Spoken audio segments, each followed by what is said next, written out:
মুরগি ১২ মাস সুস্থ থাকবে। আপনি মুরগিকে কিভাবে সারা বছর অর্থাৎ ১২ মাস সুস্থ রাখবেন? যে কোনো বয়সের মুরগি, বিশেষ করে পূর্ণবয়স্ক বা বাচ্চা মুরগি দেখবেন এভাবে ঝিমাতে থাকে। বিশেষত বাচ্চা মুরগিগুলা বেশি ঝিমায়, এর ফলে মুরগি প্রচুর পরিমাণে মারা যায়। তো এই যে মুরগিগুলা মারা যাচ্ছে, কিভাবে আপনি সারা বছর মুরগিকে সুস্থ রাখবেন? তো নিজ বাসায় ঘরোয়া পরিবেশে আপনাদেরকে একটি ঔষধ তৈরি করে দেখাবো। এটি তৈরি করে মাসে অন্তত একবার খাওয়াতে পারলেই এটি বন্ধ হবে। তো এটার জন্য প্রথমে নিতে হবে একটি ইনো বা যে কোনো মেডিসিনের দোকান থেকে ১ প্যাকেট ইনো ভিডিও তৈরির পূর্বে অবশ্যই সংগ্রহ করে রাখবেন। তারপর নিতে হবে একটি মগ। অবশ্যই খেয়াল রাখবেন আপনি যেই জিনিসগুলো ব্যবহার করবেন অবশ্যই যেন রোগমুক্ত হয়ে থাকে, অর্থাৎ সবসময় পরিষ্কার পরিচ্ছন্ন জিনিস ব্যবহার করবেন। তো এই মগের ভিতরে কিছু পরিমাণে পানি নিতে হবে। পানি নেওয়া হয়ে গেলে নিতে হবে ইনোর প্যাকেটটি। তারপরে এটা চাকু বা কোনো কিছু সাহায্যে ইনোর প্যাকেটটি কেটে যখন ইনো আপনি পানির ভিতরে ঢালবেন তখন দেখবেন ভেতর থেকে বুদবুদ আসতে শুরু করবে। আর কিছু সময় বুদবুদ হয়েই এটি বন্ধ হয়ে যাবে। ইনো আপনি কেন খাওয়াবেন? মুরগির যে সর্দি হয়ে থাকে, কাশি লাগে, অনেক সময় শরীরের ভেতর থেকে জ্বর থাকে, বাইরে থেকে বোঝা যায় না।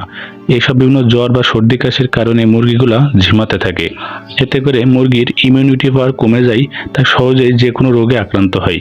তাই অবশ্যই ইনো ব্যবহার করতে হবে। ২০ থেকে ২৫টি মুরগির জন্য একটি ইনোই যথেষ্ট। এরপর নিতে হবে একটি লেবু, অর্থাৎ লেবুর ভিতরে থাকে সাইট্রাস অ্যাসিড অর্থাৎ সাইট্রিক অ্যাসিড। এই সাইট্রিক অ্যাসিড মুখে রুচি বা ফিরিয়ে আনে। বিশেষ করে যখন মুরগি রোগে আক্রান্ত হয়, খাবারের চাহিদা কমে যায়, ফলে মুরগি কিছু খেতে চায় না। এর ফলে মুরগিগুলো না খাওয়ার কারণে আরো দ্রুত রোগে আক্রান্ত হয়। তাই মুখে রুচি ফিরিয়ে আনার জন্য ১ টুকরা লেবুর রস ভিতরে অবশ্যই দেওয়ার চেষ্টা করবেন। তো এর ভিতরে দিতে হবে বেকিং সোডা বা খাবার সোডা। এটা আপনি যে কোনো মুদি দোকান থেকেই বেকিং সোডা বললেই বা খাবার সোডা বললেই সহজে পেয়ে যাবেন। এটা ১ লিটার পানির অনুপাতে ১ চামচ পরিমাণে নেবেন। এটা ব্যবহার করলে মুরগির গ্রোথ রেট বা বৃদ্ধির হার অনেক বেশি হয়, অর্থাৎ মুরগি দ্রুত বাড়তে থাকে। তো এরপর নিতে হবে হলুদের গুঁড়া।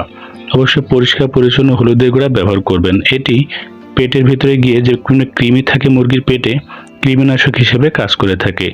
এছাড়াও তার যে পৌষ্টিকতন্ত্র বা ইন্টেস্টাইন থাকে, এর ভিতরে যে গুঁড়ো কৃমি বা যে কোনো যে কৃমির কারণে মুরগির যে সমস্যা হয়ে থাকে সেগুলা পরিষ্কার করে থাকে।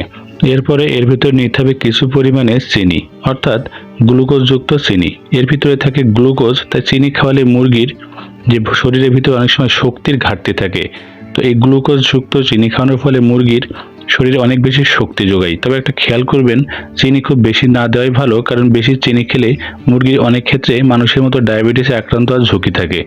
তো সেক্ষেত্রে ভালো করে পানি মিশিয়ে একটি চামচের সাহায্যে ভালো করে নাড়াচাড়া করে এই দ্রবণটি ভালো করে মিশিয়ে ফেলুন। তারপর দ্রবণটি একটি ছাঁকনির সাহায্যে ভালো করে সেঁকে নিতে হবে। দ্রবণটি তৈরির সাথে সাথে মুরগিকে না খাইয়ে কিছু সময় রেখে তারপরে খাওয়াতে হবে।